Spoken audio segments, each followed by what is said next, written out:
So I'd like to, uh, I'm just going to mute you off for now. If you want to talk, just press your button to talk. Okay. Let's begin with the Gasho. Please join me in Gasho. Namo Amida Butsu. Namo Amida Butsu. Namo Amida Butsu. Thank you all for joining us tonight again for this uh, lecture series. I I apologize for last week.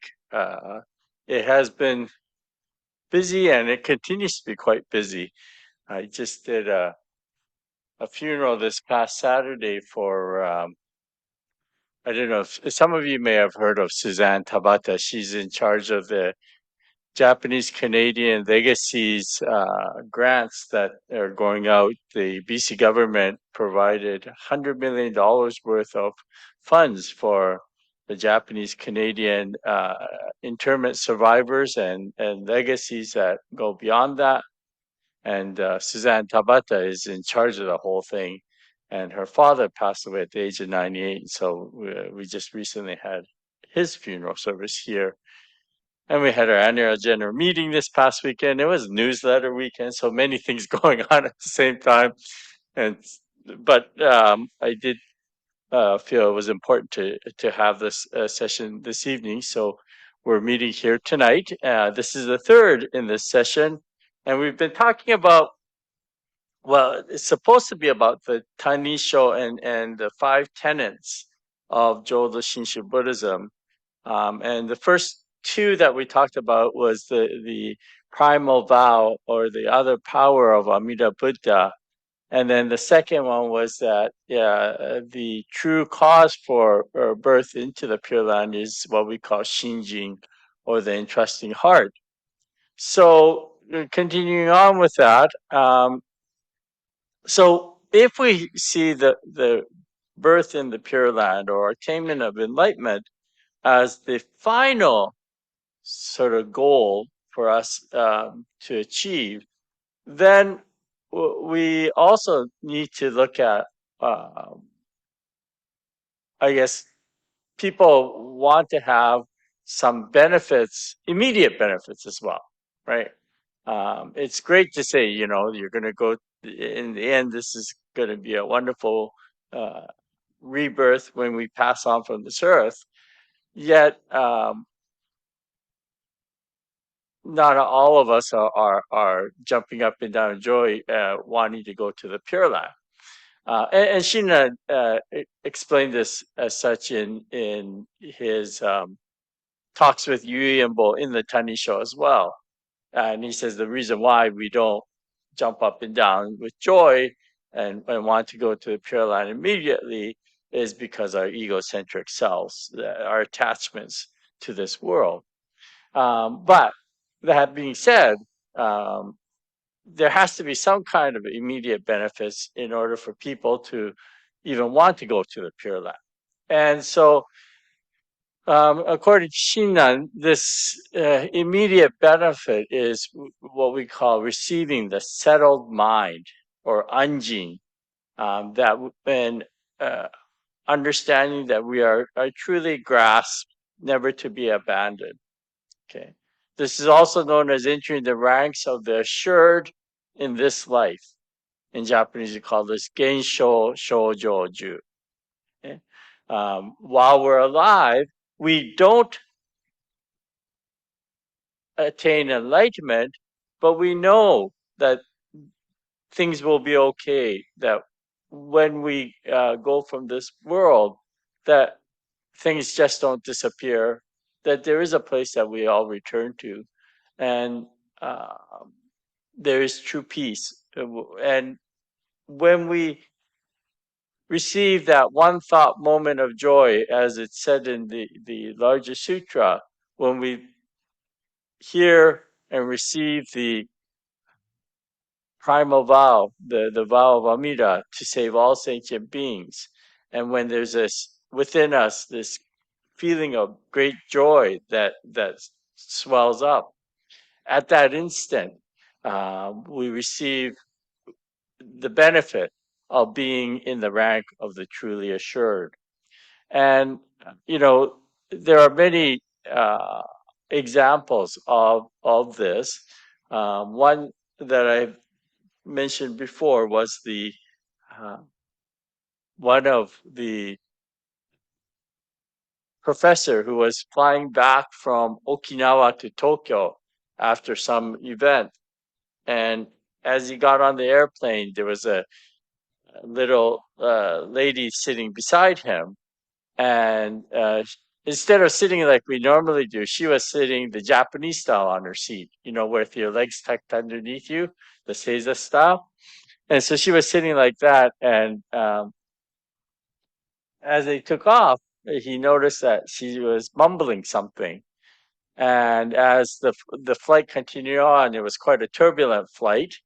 And when they finally reached Tokyo, he realized that throughout the flight, this lady was reciting Namo Amida Butsu, the Nembutsu. So he thought, well, maybe she was afraid of the flight, you know, going on an airplane. And so when they landed, he said, "Oh, uh, it must have been comforting for you to recite the Nembutsu, the Namo Amida Butsu. It's nice that you're able to do that." And she, to his surprise, said, "Oh, I wasn't reciting because of fear. I just recite the Nembutsu." So for her, basically, it was just a daily routine that she does. And she had a truly settled mind in that it didn't matter what was going on in her life, this Nembutsu just came out. And so when we talk about the settled mind, it's that confidence or that understanding that no matter what happens in life, that things will be okay. Not necessarily okay in the sense that you and I might think, um, you know, worldly wise, but things will ultimately be okay. And there's that sense of, I guess, being cradled, if you will. And in fact, my father had mentioned once when my father was in his early 70s, he had to have quadruple bypass surgery. And so he had the surgery, and they thought the surgery was a success. But after the surgery, he had one, I guess, leaky area, and that actually caused complications. And so he had to go back into surgery again, and they had to fix that. And while they were doing that, I guess he says he recalls distinctly going into this state of, uh, first of all, very, very dark and lonely, isolated feeling. But then he said he was overwhelmed with the sense of warmth, that he was completely embraced. And so he felt completely at ease.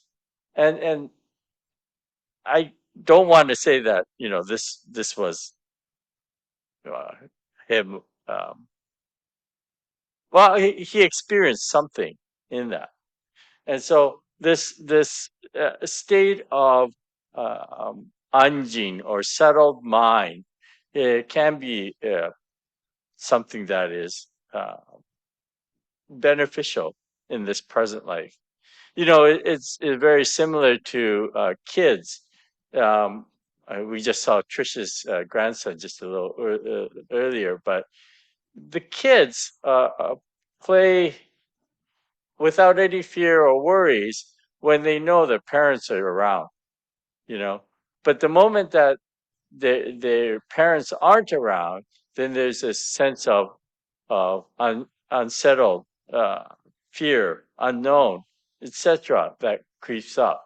So knowing your parents are there is very comforting, and it's a similar thing. Knowing that things ultimately will be okay, we can live this life or this moment to its fullest and appreciate. each and every single moment.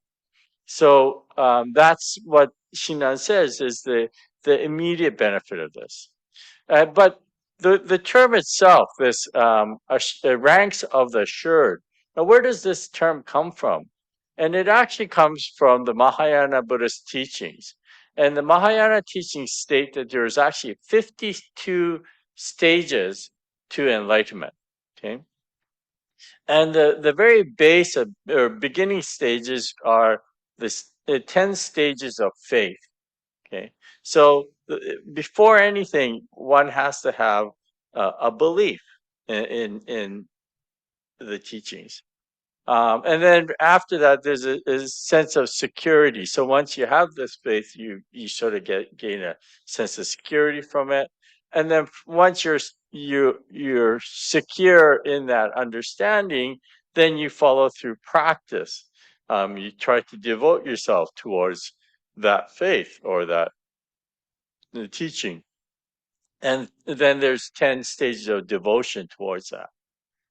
However, up to this point, the first 40 stages, it's said that one goes through periods of growth, but also regress. So, even if you might have faith at the beginning, there are things that come into your mind that create doubt, and you worry and you wonder, am I really doing the right thing, or et cetera, et cetera. And so up to stage 40 is said to be a point dependent on one's practice and diligence. Okay, so if you slough off, you're going to regress, right? It's just like your daily exercises. If you don't do it every day, uh, especially once you hit most of our ages, I think, if you don't do it one day, you end up regressing. In fact, I think I regress a lot quicker than I actually advance in my uh, at my age. But yeah, but anyways, so up to stage 40, it's this process of going up and down. But from 41st to 50, this is what we are known as the 10 bodhisattva stage. And what this is from 41, you've actually gone into a sort of a new higher consciousness. And when you attain that level, you don't regress back from there. And so this 41st stage was traditionally known as the stage of non-retrogression, or the stage of the rank of assured. Okay. So the first person within the Pure Land branch who really emphasized this was the first of the seven patriarchs, Nagarjuna. And before I get there, so after the 41 to 50 are these bodhisattva stages, and then the 51st stage.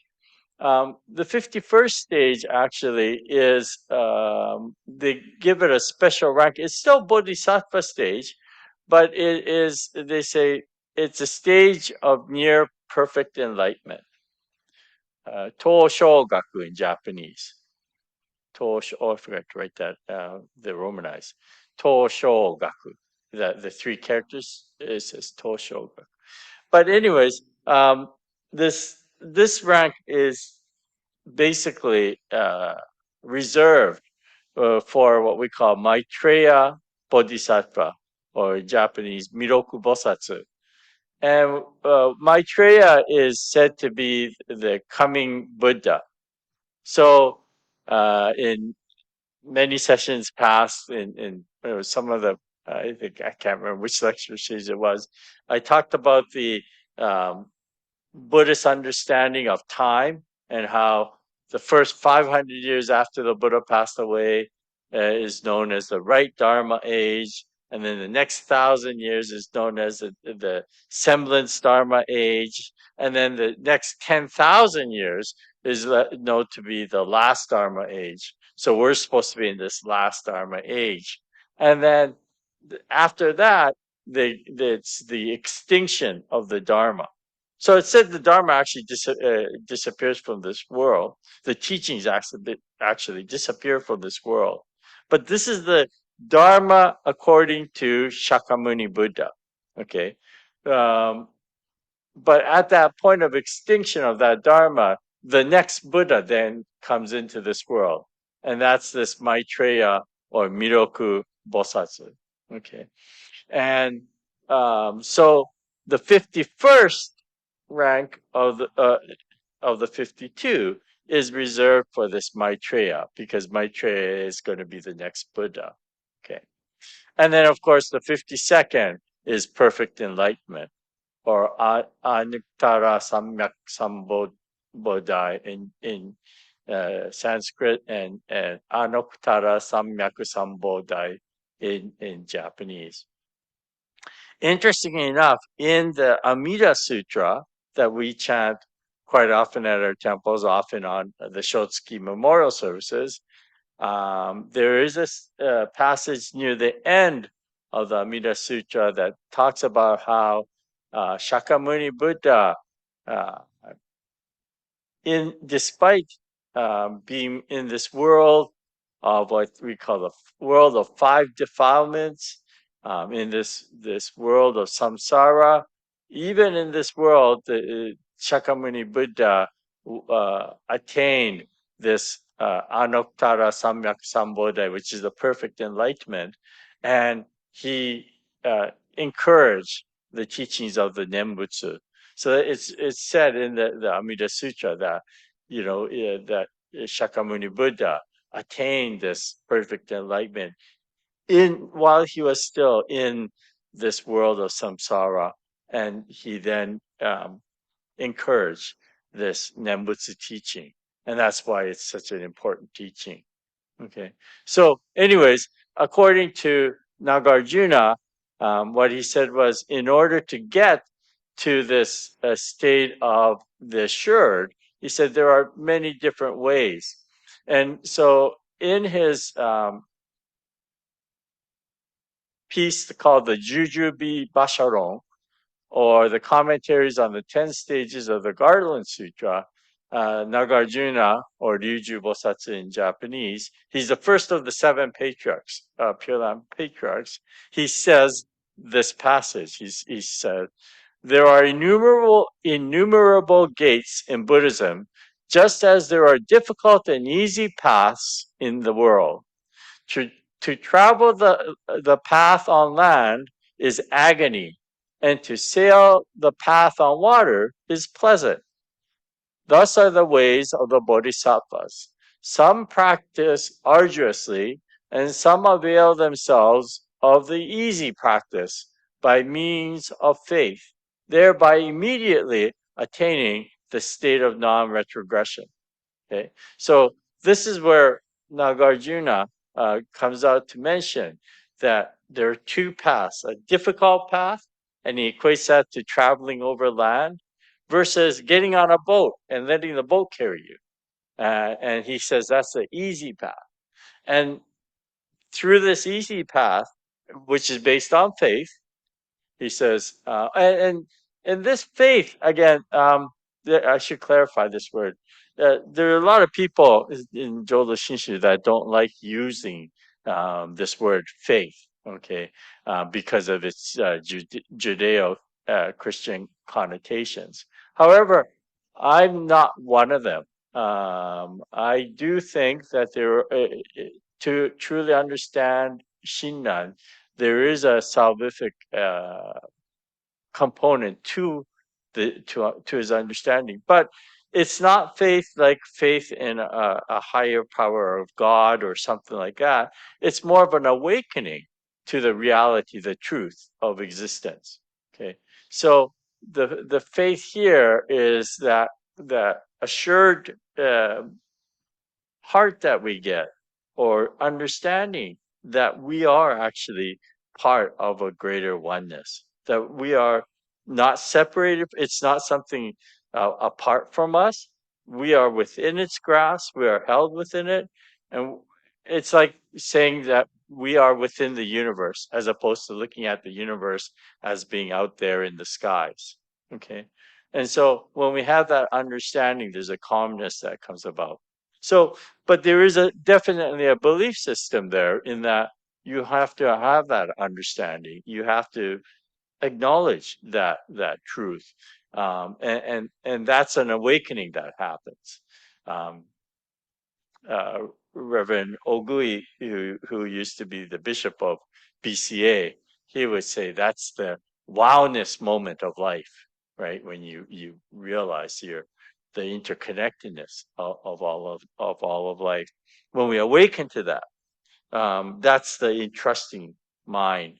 That's what we call shinjin, and it's faith that is not of some other power that, or we talk about other power, but when we say other power, it's not like it's separate from us. We are actually part of the workings.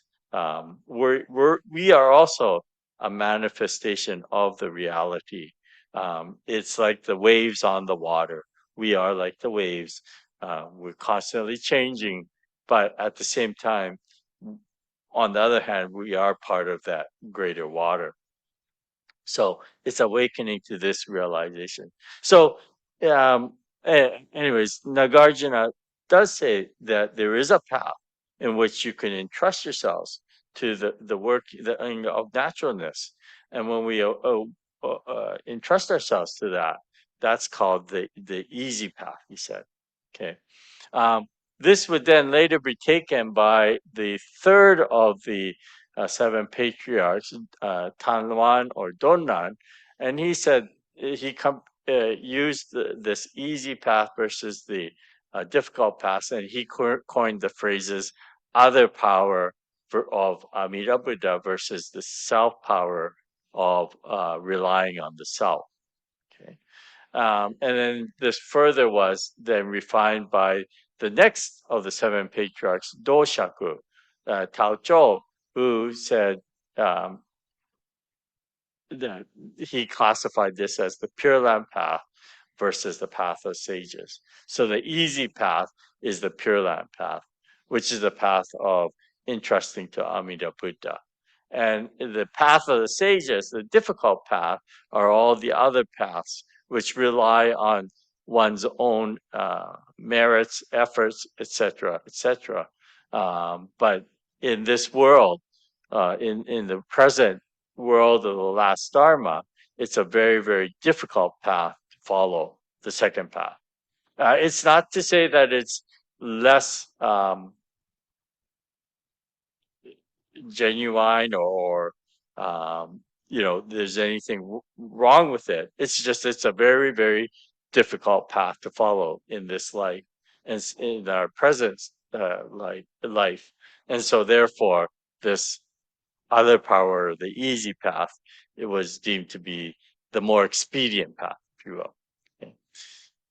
So, according to this, and how most can understand Nagarjuna's passage is that this path of Amida, or the path of the easy path, takes one up to the level of the non-retrogression or the assured state. This is actually, if you look at the 52 stages to enlightenment or Buddhahood, this actually equals the 41st stage. So the very first stage of the Bodhisattva. Okay, so that was how it was traditionally understood. However, along comes Shinran Shoni, and he actually sort of takes it one step further. And he says that it is, in fact, equivalent to this 51st stage. So, a stage right before perfect enlightenment. So, first of all, before I get there, so Shinran Shoni, in his Kyogyo Shinsho, the canon of his work, the true teaching, practice, and attainment of the Pure Way. In the chapter on Shinjin, Shinran is writes this following passage. The word here in the passage from the larger sutra means that sentient beings, having heard how the Buddha's vow arose, its origins of fulfillment, are altogether free of doubt. This is to hear. Shinjin is Shinjin that is directed to beings through the power of the primal vow. Joy expresses gladness in body and mind, even includes both many and few. One thought moment, because Shinjin is free of doubt, double mindedness, one thought moment is used. It is a mind that is single. The mind that is single is the true cause of birth in the pure, fulfilled land. When we realize this diamond like true mind, we transcend crosswise the paths of the five courses and 800 existences and unfailingly gain 10 benefits in the present life. What are these 10? The benefit of being protected is sustained by unseen powers. The benefit of being possessed of supreme virtues. The benefit of our karmic evil being transformed into good. The benefit of being protected and cared for by all the Buddhas, the benefit of being praised by all the Buddhas, the benefit of being constantly protected by the light of the Buddha's heart, the benefit of having great joy in our hearts, the benefit of being aware of Amita's benevolence and of responding in gratitude to his virtue, the benefit of constantly practicing great compassion. And finally, the benefit of entering the stage of the truly settled. So it's said that there's 10 benefits listed here, but of the first 9 are all rolled up into this 10th one. Okay, so when we have this settled mind, or being the mind of truly assured, it's because we feel these other benefits. It's because we feel the presence of the working of, or we understand the working of the Dharma, or we appreciate the working of the Dharma, and we want to share in this great compassion, and we have joy in our hearts. Some of these, I don't think we can necessarily, uh, I don't know, we may not take it as literally. Like I don't know about being protected and sustained by unseen powers, how to interpret that into our modern times. But even things like karmic evil being transformed into good. It's said when we entrust ourselves, or when we awaken to the Dharma, then we begin to realize or receive that all our actions, our karmic faults, lead us to reflect, and it can turn us actually when we reflect to see that even such a being as myself is grass, never to be abandoned. And so the gratitude, the level of gratitude, is that much greater when we realize,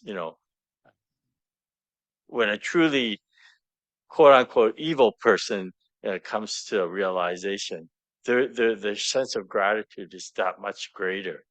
And so Sheena often compares it to the ice and water. The greater the ice, the more water is created. And similarly, when one realizes the magnitude of our karmic actions in present and in the past, etc., and when one really truly reflects, one sees the true dark nature of oneself. Yet at the same time, the more that we reflect, we realize how grateful I am that a being such as myself is still made aware or awakened to the true oneness of life. And so That's where this idea of karmic evil being transformed into good, that people can truly appreciate no matter what situation in life they are. So there is an element there of a turning that happens within oneself, where uh, simultaneously with the thought of how filled I am with karmic uh, evil, evil in the sense that um, I don't have a good heart, let's say, um, and yet I am still embraced. Okay, and I'll explain about this a little bit more afterwards. But so these Shinran said are in fact the benefits that we can have immediately, and in particular this benefit of entering the stage of the truly settled. And he continues on, and he really uh, clearly explains this in a passage from one of, so there are a collection of letters. They're known as the uh, lamp for the latter ages, and these are a collection of letters that Shina wrote during his latter part of life, and they were mainly written to the people of the Kanto, the eastern district of Japan. Um, so Shinan was out there for about 20 years, from the age of 39 till he was around 63, 25 years maybe. And then from there, he returns back to Kyoto and he spends a latter part of his life in Kyoto. But in the Kanto area, there are many followers of his. And throughout the years, there's questions that arise about the teachings, etc. And so the Shina would have this correspondence. And this is the lamp of the latter age are a collection of these letters that Shina had written. And in one of them, he says, since those who have realized Shinjin necessarily abide in the stage of the truly settled, they are in the stage equal to the perfect enlightenment.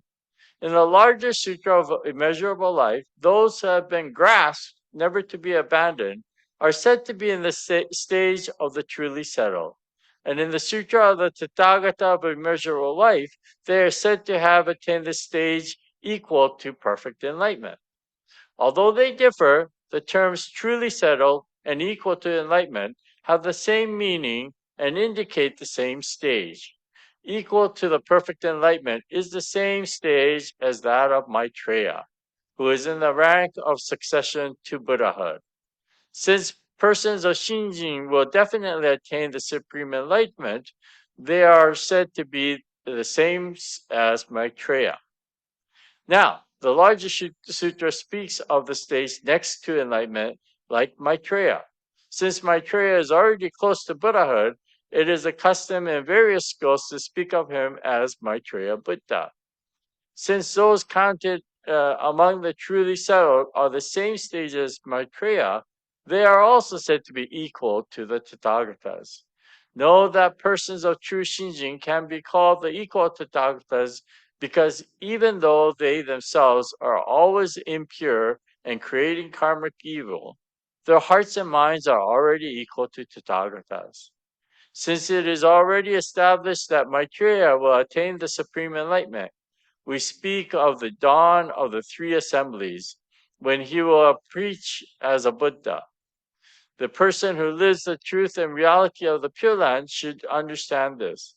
In the hymns on the samadhi of uh, all Buddhas, presence Shantao, the master of Kongming Temple, explains that the heart of the person of Shinji already and always resides in the Pure Land. Resides means that the heart of the person of Shinjin constantly dwells there.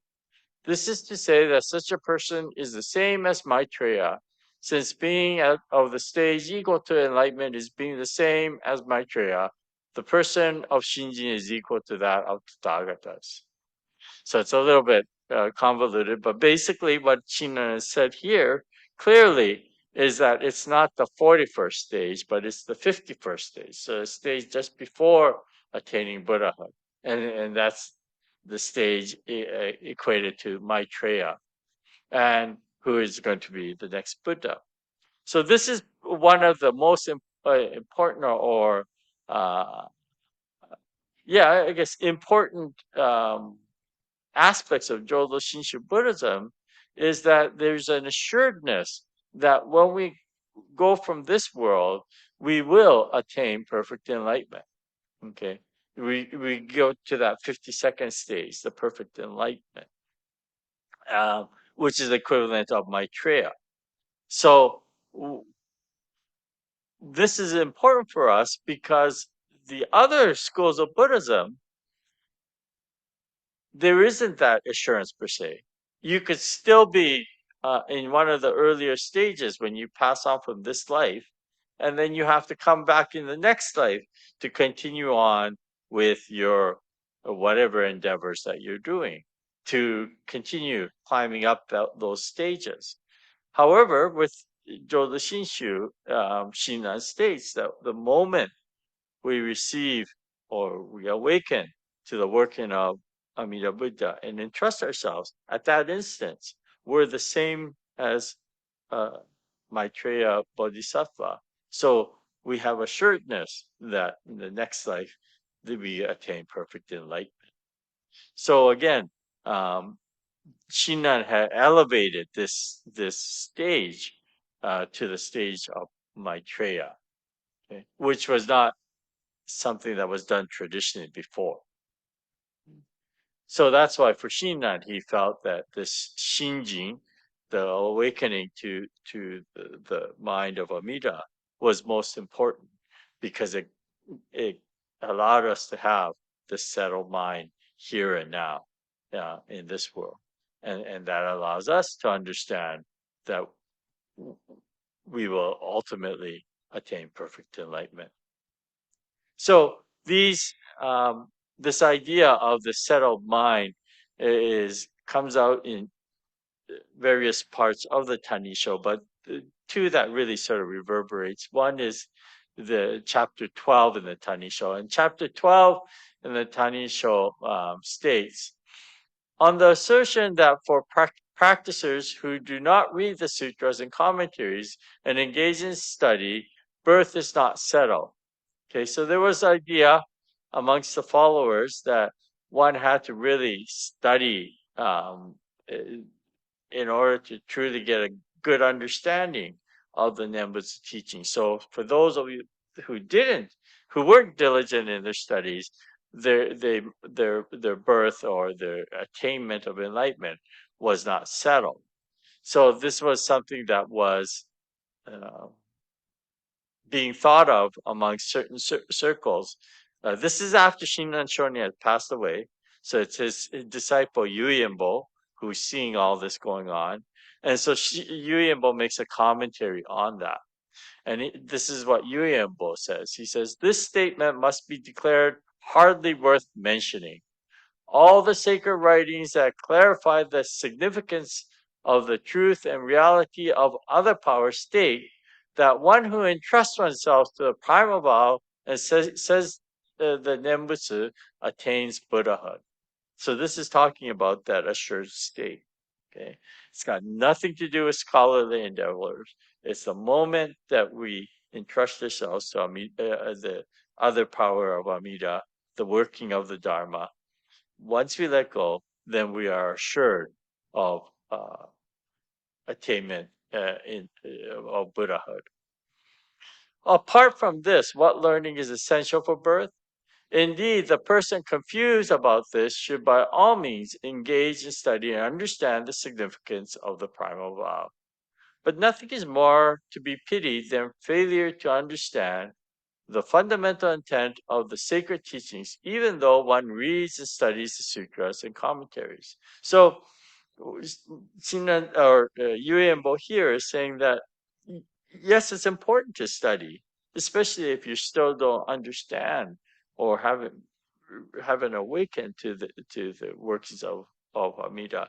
It's important to study, but for the sake of having this awakening, it's important. However, if you're um, studying for the sake of studying, um, then he says it's pointless. And this is what Shinan found when he was practicing as a monk for 20 years on Mount Hiei, that no matter how hard he practiced, there was something fundamentally missing within himself. And therefore, he found it fruitless in the end. And it was only when he encountered the Dharma through Amida that, oh, there is something greater that goes beyond my egocentric self. And that has constantly been working on me to awaken me to a true oneness. And it's only when we awaken to that that we truly find the meaning of the Buddha. And he says, to find that, yes, we need to study, but it's for that purpose, for that awakening. Once we have that awakening, he says, then it's not those studies become secondary, if you will. The name is meant to be easy to say for the person unfamiliar with even a single character and ignorant of the lines of discourse in the sutras and commentaries. Hence, it is called easy practice. So, what happens if you base it on how much you study or how well versed you are? Then you create discrimination. Okay, you're going to create these ranks, right? Those who are more capable can attain enlightenment, and those who are incapable then would not be able to attain enlightenment, right? But he said that's really contrary to the true intent of the Buddha, which is to save the being in true suffering. And so it should be really the most incapable being is the one that basically needs the most um, the assistant or the dharma working upon themselves. So um, yeah, I've heard amongst ministers and maybe myself included, those who become ministers, it's because we need to hear the dharma the most. We're the we're the uh, how can I say? Yeah, we're probably the worst ones because we need to hear the Dharma the most, and that's why we become ministers or monks. Okay. Um, but so Shinan is saying, or Yuyembo is saying that, the true practice is the one that is really accessible to all beings. And so this is why you shouldn't rely on how scholarly one is. It is the path of sages that takes learning to be essential. It is called difficult practice. As for those who engage in study with wrong intentions, dwelling in thoughts of fame and profit, is there not the authoritative passage? I wonder if their birth in the next life is really settled. So this is something that Shinan had mentioned before. That he had mentioned that he wondered if all those great scholars, the scholarly monks, whether their birth was truly assured. And the question here is, with what intention are they studying? If you're studying to get accolades or if you're studying to get praise, then obviously you're not really studying for the right reasons. And so there's a question about that. So at present, people of the sole practice of Nembutsu and those of the path of sages initiate disputes over their teaching, each claiming their own way to be superior and those of others inferior. As they do so, enemies of the Dharma emerge, and slander of the Dharma is committed. Does this not finally result in abusing and bringing destruction to the teachings they themselves follow? So again, he's admonishing not only those who practice the path of sages, but he says within the Pure Land path as well. You can get so self-indulged that saying this is the ultimate way, this is the best way, and by doing so you lose sight again. So um, he continues on to say, suppose that all other schools join together in declaring the Nembutsu is for the sake of the worthless people, that teaching is shallow and vulgar.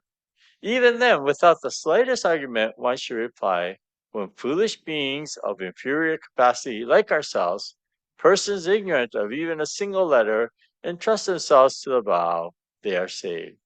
Since we accept and entrust ourselves to this teaching, for us it is the supreme Dharma, though for those of superior capacity it might seem utterly base. Even though other teachings may be excellent, since they are beyond our capacity, they are difficult for us to put into practice.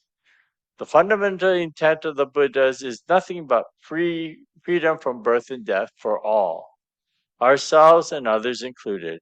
So you should not obstruct our practice of the Nembutsu. If one responds without rancor with us, that what person will do one harm? Moreover, there is an authoritative passage that states, where disputation takes place, blind passions arise, the wise keep their distance. Further, the late master said, Shakyamuni taught that there will be both people who entrust themselves to this teaching and people who abuse it. By the fact that I have entrusted myself fully to it, and there are others who abuse it, I realize that the Buddha's words are indeed true. Hence, I realize all the more clearly that my birth is indeed firmly settled. If there were none who abused the teaching, then surely we would wonder why there are those who entrust but none who abuse it. This is not to say that Nembutsu necessarily must be slandered. I merely speak of fact that the Buddha, knowing beforehand that there will be both those who trust and those who slander, taught this so people would have no doubts. Thus were his words. These days, however, people seem to engage in learning to put a stop to criticism by others, making ready to devote themselves wholly to debate and argument. If one studies, more and more one realizes Amita's fundamental intent and grows in awareness of the immensity of the compassionate vow, so that one can explain to those who anxiously wonder how birth is possible for the wretched people like themselves, that the primal law does not discriminate as to whether one's mind is good or evil, pure or defiled. Only then is there a meaning in being a scholar. But to intimidate a person who happens to say Nimbutsu in accordance with a primal vow without any forethought, insisting that one must have learnings, is the act of a demon is obstructing the Dharma, of a foe of the Buddha. Not only do such people themselves lack shinjin or other power, but further they confuse others with mistaken thoughts. One should cautiously fear that one may be going against the late master's intent. Further, one should grieve if one is not in accord with Amita's primal vow. The contents of this chapter is that scholarly endeavors are not the primal focus of Jodo Shinshu, but it is the entrusting heart Shinjin that one receives the working of Amida Buddha. So again, it's a little difficult, but you know, part of it is Yuenbo trying to clarify or explain. As the historical Buddha said, he said there are people that are going to accept this teaching, and then there's those that are going to criticize it. And because the fact that there are people criticizing it, he says what the Buddha said must be true, and it's kind of a roundabout logic um, when you think about it. But basically, he says, because there are people criticizing that, then the Buddha's teaching must be true. Um, that these teachings are indeed true. But in the end, he concludes here, and as I said, um, it's not scholarly endeavors that are important, but it's really the entrusting heart, awakening or receiving the shinji, um, awakening the working of Amida Buddha. And perhaps clarifying this point as most important, um, the examples that are often used are the examples of what we call myokoni, wondrously pious individuals. Myokoni actually comes from the word pundarike originally, which is the Sanskrit, which means white lotus flower, pundarike. And these were a term coined to express or tell of very, very devout Jodo Shinshu followers. And in the 1700s, there was a Jodo Shinshu scholar by the name of Gosei who went around Japan and he recorded evidence of individuals who fit this bill of living their lives through what we call Shinjin. And many of these Myokonin, in fact, most of them were really very average people without any uh, higher education or anything. In fact, many of them couldn't even read or write, and yet, somehow they were able to truly grasp or receive the heart of what Shinan Shonin was talking about.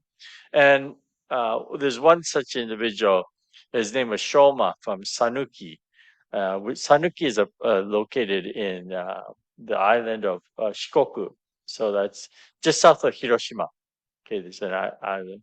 And in the records, it's stated that this Shoma was he's quite an interesting individual in that he was quite uneducated, and he really didn't care about appearances or social standards or the social ranking or those things were really irrelevant to him. So there are numerous stories about this Shoma.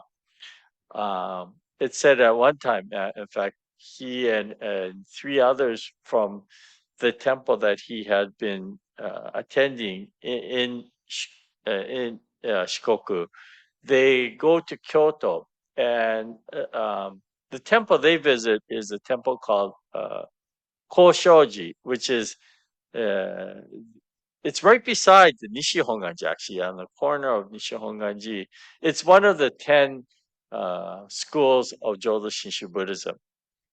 But so Koshoji has their own Gomonshu or the head of their temple, and so Shoma and three other of his colleagues go from their temple in Shikoku to the mother temple in Kyoto to receive their uh, Sarana affirmation ceremony. And the Sarana affirmation ceremony is where you go to declare you're the follower of um, that denomination of Buddhism. And it's usually they call it kamisori. That's where they take a razor to the head and they cut it symbolically. They touch your head three times, the Buddha, the Dharma, and the Sangha, and it's to symbolize, when you actually become a monk, you have to shave your head. So for the lay people, they don't actually have to shave their head, but they have this ritual that's carried out by the Gomonshu. So we have it here in our denomination as well. Um, People will go to Kyoto to receive it, and sometimes overseas here when the Gomonshu is here for his visits, we will have a session where he gives a surrounding affirmation. So it said that the Shoma and three of his companions went to Kyoto to get this. And amongst the many others who were getting it at the same time. So, how one goes about this process is you sit quietly in the hondo, and the Gomonshi sama comes up behind. So, you're seated in rows, and you put your hands together in gasho until the gomonshi sort of taps you on your head from behind, and then you bow down, and that's part of the ritual. So it's said that when it came to Shoma's turn, so he was sitting with his hands in gasho, and after the gomonshi tapped him on his head. Just as the Gomonshi was about to pass behind him, Shoma reached back and grabbed Gomonshi-sama's sleeve and said, "Hey, are you okay?" And everybody was shocked because usually at these surrounding affirmations, there's sort of this very solemn occasion or very quiet occasion, and it's it's like well, nobody would dare, for instance, to reach out and touch the Pope, for instance, right? It's like the same thing, right? Grabbing the sleeve of the Gomonshi, say, "Hey, are you okay?"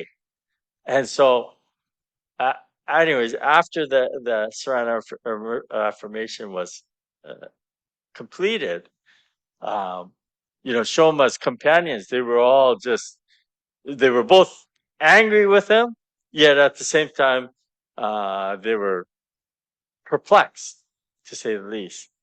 And it was after the ceremony that the Gomonshi said, "I want that man to come and see me." And so his Shoma's companions, when the Gomonshi's attendant came and said, "Who was the one that grabbed the Gomonshi's sleeve?" And so Shoma said, "I am." And his companions told Shoma, you better behave yourself. You better apologize to Gomonshi. What terrible thing. How out of line that was for you to do that. So the attendant said, Gomonshi wants to see you. And so Shoma went to the back, to the Gomonshi's quarters. And Gomonshi looked at him and he said, "What did you mean by that? Are you okay?"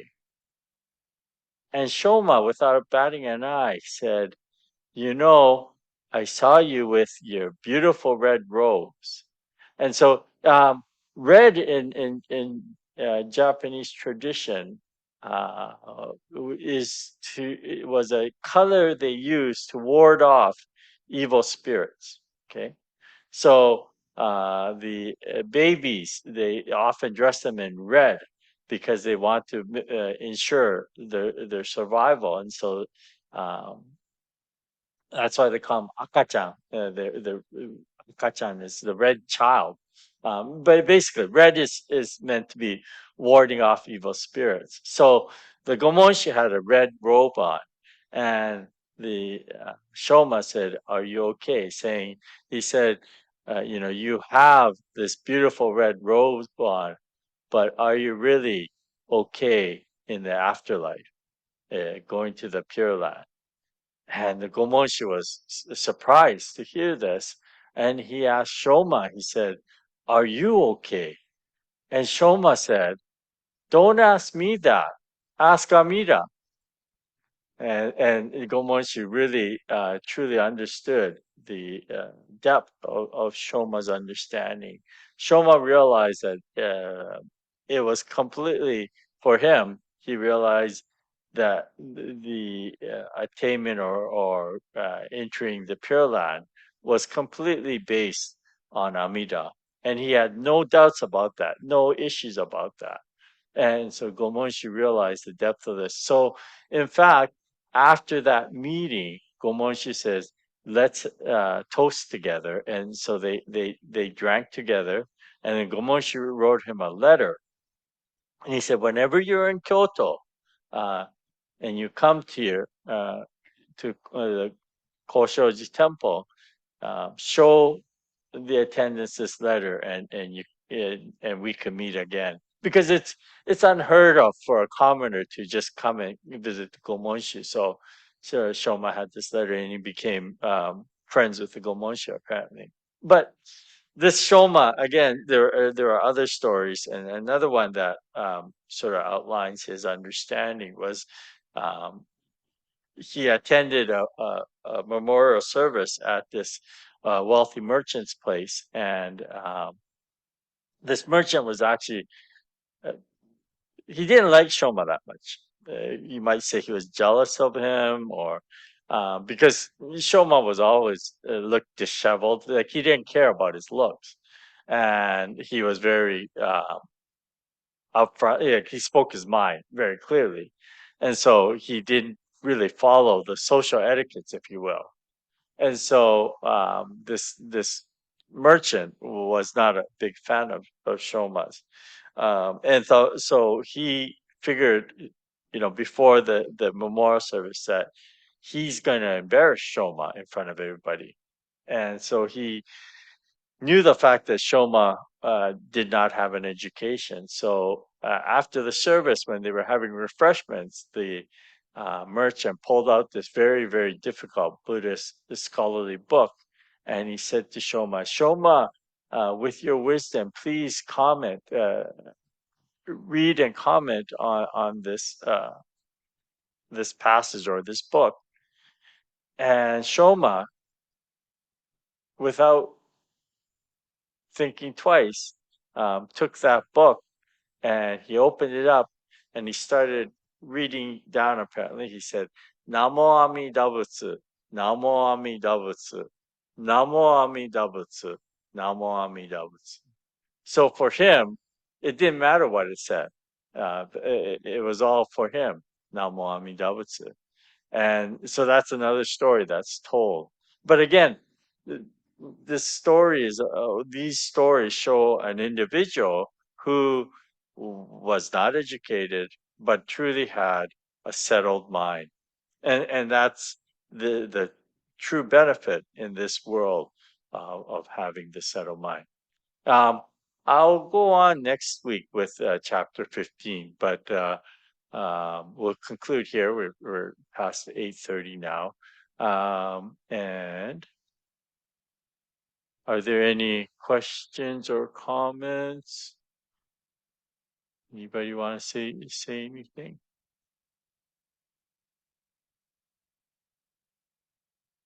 Anybody?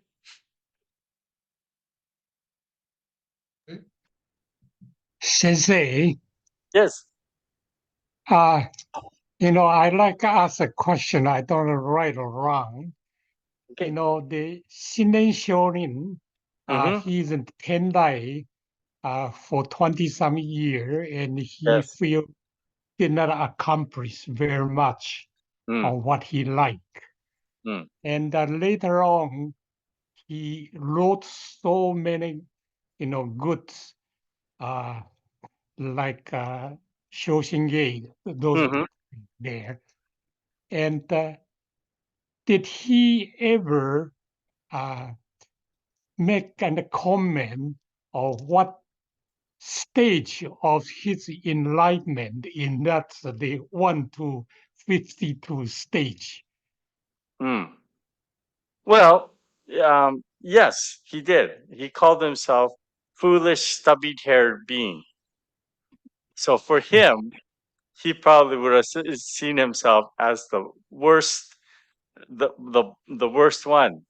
But even but because of that, he was assured that he was truly um, who was the target, if you will, of Amida's compassion, because he felt he was completely incapable by himself. So, yeah, in a way, it's the humbleness of Shinan Shoni. But he never claimed, I'm on the 51st or 50. He called himself foolish, stubbled-haired being, right? So he looked at himself very foolish, and there are many, he says there in his writing, he says that outward he said the path of the sages, he says, are inwardly, what is it? Inwardly ignorant, but outwardly you want to show your wisdom. And he says the path of the foolish being, the path that he's on, is one where outwardly we show our wisdom, but inwardly we are truly foolish. Mhm. Is that what it is? Yeah. Anyways, he was truly humbled in front of the Dharma, and he always looked at himself probably as the lowest of the low, even though others would see him completely different, right? So um, others looked at, revered him and looked upon him as this great sensei, but for himself, he had some very harsh words for himself. Uh, and I think throughout his life, he reflected on that. You know, when he cut ties with his son when he was 84 years old, um, there was great regret with that. And he said, you know, for him, he in his wasan, he said, you know, I am completely lacking of a compassionate heart. Uh, Even though I received the teachings of Amida, I'm completely uh,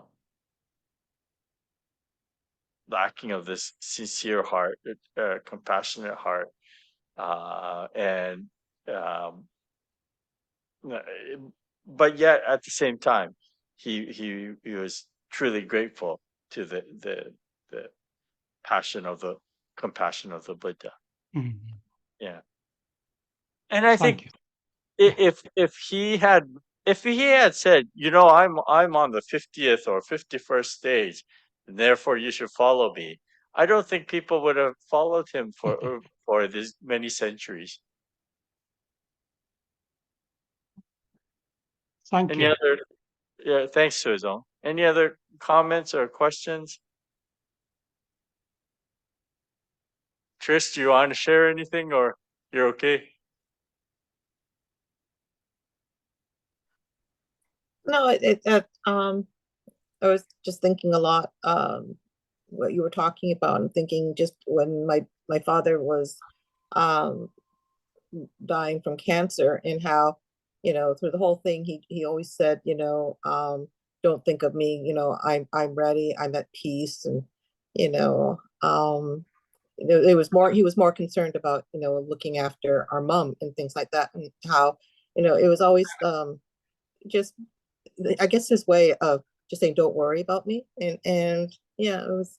I was thinking a lot about that when you were talking. Yeah, it's amazing. You know, there are individuals who they might be in excruciating pain, and yet they're more concerned about, you know, others. Like on I've had numerous occasions where um, people that are deathly ill are telling their kids, "Go home, get some rest. I'm okay."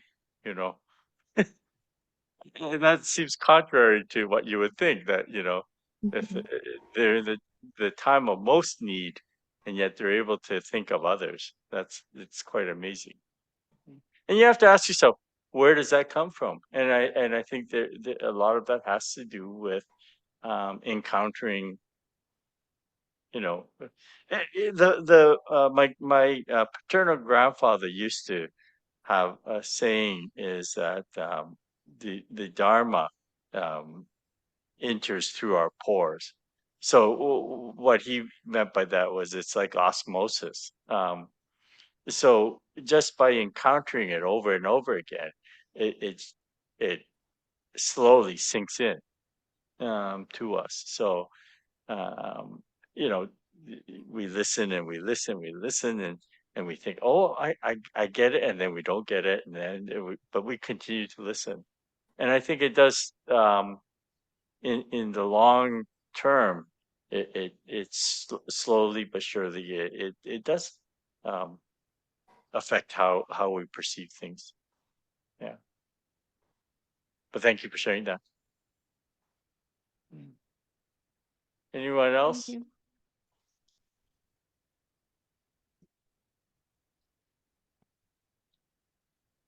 Anybody else wants to speak? Speak now or forever hold your tongue.